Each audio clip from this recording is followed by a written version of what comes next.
ওম নমঃ শিবায়। জয় মা বিপত্তারিণী জয়। বন্ধুরা, আষাঢ় মাসের শুক্লপক্ষের শ্রী শ্রী জগন্নাথ দেবের এই রথযাত্রার সময়কালে যে শনি এবং মঙ্গলবার পড়ে, সেই দিন দুটিকে শাস্ত্রে অতীব গুরুত্বপূর্ণ দিন হিসেবে গণ্য করা হয়েছে। কারণ এই দুই দিনে মা বিপত্তারিণীর পূজা করা হয়, যিনি সকল বিপদ থেকে আমাদের রক্ষা করেন। এই বছর 1431 বঙ্গাব্দ 2024 সালে এই বিপত্তারিণী পূজা আগামীকাল 24শে আষাঢ় 9 জুলাই মঙ্গলবার দিন যেমন সম্পন্ন হচ্ছে, ঠিক পাশাপাশি কোনো কারণে যারা আগামীকাল এই বিপত্তারিণী পূজা করতে পারবেন না, তারা আগামী 28শে আষাঢ় 13ই জুলাই শনিবার এই বিপত্তারিণী পূজা সম্পন্ন করতে পারবেন। এই সপ্তাহের মঙ্গল এবং শনিবার দিন সূর্যোদয় এবং সূর্যাস্তের মধ্যে যে কোনো সময় আপনি মা বিপত্তারিণীর পূজা সম্পন্ন করতে পারবেন। বন্ধুরা, কথায় বলে বিপদ কখনো বলে কয়ে আসে না। বিপদ এলে মনে আসে প্রবল দুশ্চিন্তা। তখন মনে হয় ঠিক কী করলে এই বিপদের হাত থেকে উদ্ধার পাওয়া যাবে। তাই মনে ভক্তি ও বিশ্বাস রেখে যদি এই সময় মা বিপত্তারিণীর পূজা করা যায়, তাহলে বিপদ ধারে কাছে ঘেঁষতে পারবে না। এবং যদি কোনো বিপদের মধ্যে এই মুহূর্তে পড়ে থাকেন, তাহলে সেই সকল বিপদ থেকে তিনিই রক্ষা করেন। কে এই মা বিপত্তারিণী, কি তার পরিচয়, কীভাবেই বা তার পূজা করতে হয়, এই সমস্ত কিছু বিষয় নিয়ে এই ভিডিওতে আজকে আপনাদের সামনে বিস্তারিত আলোচনা করব। আশা করি দর্শক বন্ধুরা এই ভিডিওটি আপনাকে সমৃদ্ধ করবে। বন্ধুরা, আপনারা নিশ্চয়ই জানেন যে দেবী দুর্গার 108টি রূপ রয়েছে। সেই 108টি রূপের মধ্যে একটি রূপ হলো এই বিপত্তারিণী রূপ। সেই অর্থে যিনি দুর্গা, তিনি বিপত্তারিণী, আবার তিনি কালী। সমস্ত প্রকার বিপদ থেকে তিনি আমাদের রক্ষা করেন বলেই তার নাম বিপত্তারিণী। তিনি পুরাণে কৌশিকী দেবী নামেও পরিচিতা। দেবীর উৎপত্তি হয়েছিল ভগবান শিবের অর্ধাঙ্গিনী দেবী পার্বতীর কোশিকা থেকে। এই জন্যই তার নাম কৌশিকী। পুরাণ মতে শুম্ভ এবং নিশুম্ভ নামে দুই অসুরকে নিধন করে দেবতা এবং এই পৃথিবীবাসীকে বিপদ থেকে রক্ষা করেছিলেন তিনিই। তাই সমস্ত রকম বিপদ থেকে রক্ষা পেতে আমরা হিন্দুরা এই পূজা পালন করে থাকি, এই ব্রত আমরা মেনে চলি। এইবার আসবো দর্শক বন্ধুরা বিপত্তারিণী পূজা প্রসঙ্গে। কিভাবে এই পূজা সম্পন্ন করতে হয়, কোন কোন উপকরণ প্রয়োজন। খুব সহজভাবেই আপনি ঘরে বসেই অথবা যে কোনো দেবীর মন্দিরে গিয়ে খুব কম খরচে আপনি মা বিপত্তারিণীর পূজা সম্পন্ন করতে পারেন। তবে এই বিপত্তারিণী পূজার নির্দিষ্ট কিছু নিয়ম রয়েছে। যদি সম্ভব হয় আপনি ব্রাহ্মণ এবং পুরোহিত সহযোগে এই ব্রত বা এই পূজা করতে পারেন। যদি ব্রাহ্মণ বা পুরোহিত না পান, তাহলে সেক্ষেত্রে আপনি নিজেই এই ব্রত পালন করতে পারেন। আমাদের ধর্মীয় বিশ্বাস যে নিষ্ঠা এবং ভক্তি সহকারে যদি এই ব্রত পালন করা হয়ে থাকে, তাহলে সমস্ত প্রকার বিপদ থেকে আমরা রক্ষা পেতে পারব। এই বিপত্তারিণী পূজা বা ব্রত পালনের ক্ষেত্রে কয়েকটি উপকরণ প্রথমেই আপনাকে আগের দিন সংগ্রহ করে রাখতে হবে। আর তা হলো একটি ঘট। যদি তামার ঘট হয় খুব ভালো, না হলে অন্য কোনো ধাতব পাত্রের ঘটও আপনি ব্যবহার করতে পারেন। আপনি মাটির ঘটও ব্যবহার করতে পারেন। এর পাশাপাশি অন্য যে উপকরণগুলি প্রয়োজন তা হলো পঞ্চশস্য, সিঁদুর, চন্দন, লাল গামছা, পৈতে, একটি চাঁদমালা, গঙ্গা জল এবং কিছু পরিমাণ চাল, এবং তার পাশাপাশি দূর্বা, লাল সুতো বা বিপত্তারিণী তাগা, পান, সুপারি, একটি আম্রপল্লবের শাখা, একটি শীষযুক্ত ডাব, বিভিন্ন প্রকার ফল, ফুল এবং দেবীর ভোগের উদ্দেশ্যে নৈবেদ্য।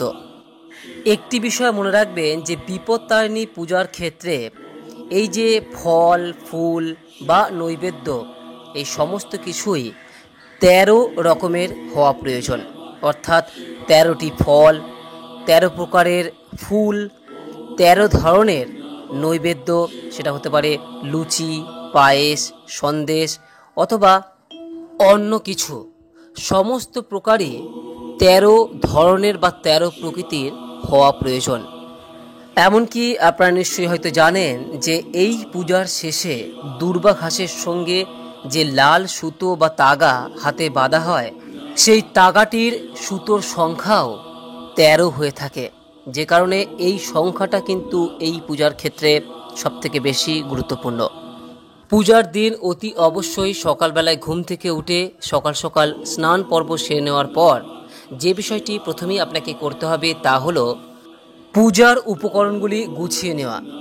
এরপর সর্ষের তেল এবং সিঁদুর তার মিশ্রণ একটা তৈরি করবেন এবং উক্ত মিশ্রণটি আপনি আপনার হাতের মধ্যমার আঙুল স্পর্শ করিয়ে যে ঘট আপনি সংগ্রহ করেছেন সেই ঘটের ওপরে নারায়ণ চিহ্ন এঁকে দেবেন এবং ওই সিঁদুরের লেপন আম্রপত্রের প্রতিটি পাতায় অবশ্যই স্পর্শ করিয়ে দেবেন এবং তার সঙ্গে যে শীষযুক্ত ডাব, সেই শীষযুক্ত ডাবের ওপরেও আপনি নারায়ণ চিহ্ন এঁকে দেবেন।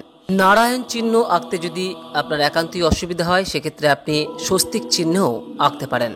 এরপর উক্ত ঘরটি গঙ্গা জল দিয়ে ভর্তি করে নিন এবং তার ওপর আপনি এই আম্রপত্রের শাখাটিকে রাখুন এবং তার ওপর আপনি এই শীষযুক্ত ডাবটিকে রাখুন।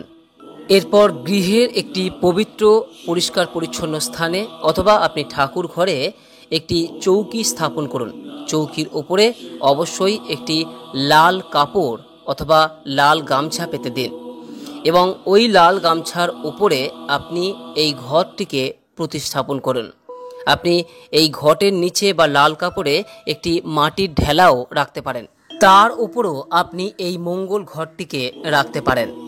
মঙ্গল ঘরটি রাখার পর উক্ত চৌকিটির ওপর গঙ্গা জল ছিটিয়ে দিন এবং ঘরে সর্বত্র গঙ্গা জল ছিটিয়ে দিন। এরপর মঙ্গল ঘটের ওপর একটি লাল গামছা, পৈতে এবং চাঁদমালা নিবেদন করুন এবং তার সঙ্গে পঞ্চশস্য ঘটের পাশে রেখে দিন। এরপর ধূপ ও ধুনো এবং প্রদীপ প্রজ্বলন করুন।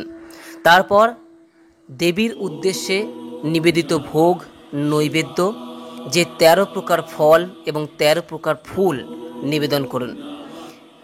এরপর উক্ত মঙ্গল ঘটে আপনি ফুলের মালা নিবেদন করুন এবং ডাবের শীষে সিঁদুরের লেপন দিন, চন্দনের লেপন দিন এবং তারপর 13 প্রকার ফুল, দূর্বা সকলকে ছুঁয়ে আপনি এই মঙ্গল ঘটে স্পর্শ করান।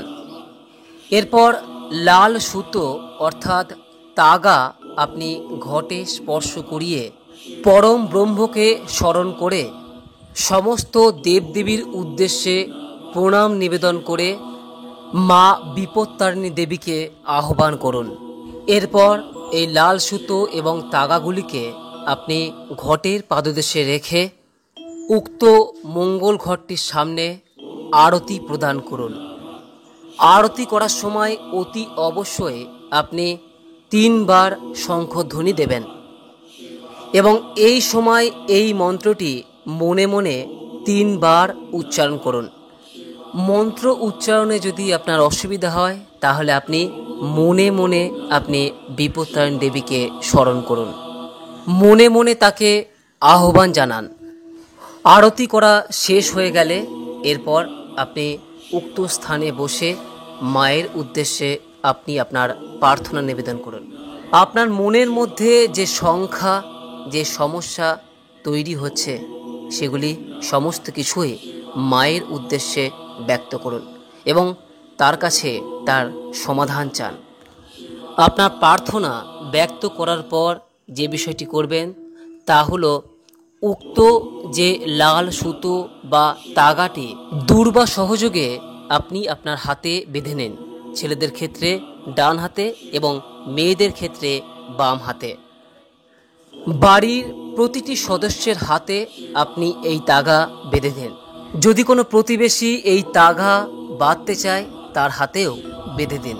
পারলে প্রতিবেশীদের মধ্যেও এই তাগাটি বিতরণ করুন এবং তারই সঙ্গে এই যে ভোগের প্রসাদ, এই সমস্ত কিছুই বাড়ির সদস্যদের সঙ্গে সঙ্গে প্রতিবেশীদের মধ্যেও তা বিতরণ করে দেন। আর এই সমস্ত পূজার বিধি পর্ব আপনার একান্তই বুঝতে অসুবিধা হয়, তাহলে সেক্ষেত্রে অবশ্যই পুরোহিত বা ব্রাহ্মণের সাহায্য নেবেন, যিনি এই বিষয়টি আরও ভালো বোঝেন। পুরোহিত বা ব্রাহ্মণ সহযোগে এই প্রক্রিয়া করলে অতি অবশ্যই আপনার সাধ্য ও সামর্থ্য অনুযায়ী তাকে কিছু দক্ষিণা প্রদান করুন। মা বিপত্তারিণীর কৃপায় আপনার পরিবার ও আপনার সকল বিপদ দূর হোক, এই কামনা করে আজকে এখানেই শেষ করলাম। নমস্কার, ধন্যবাদ। ঈশ্বর আপনার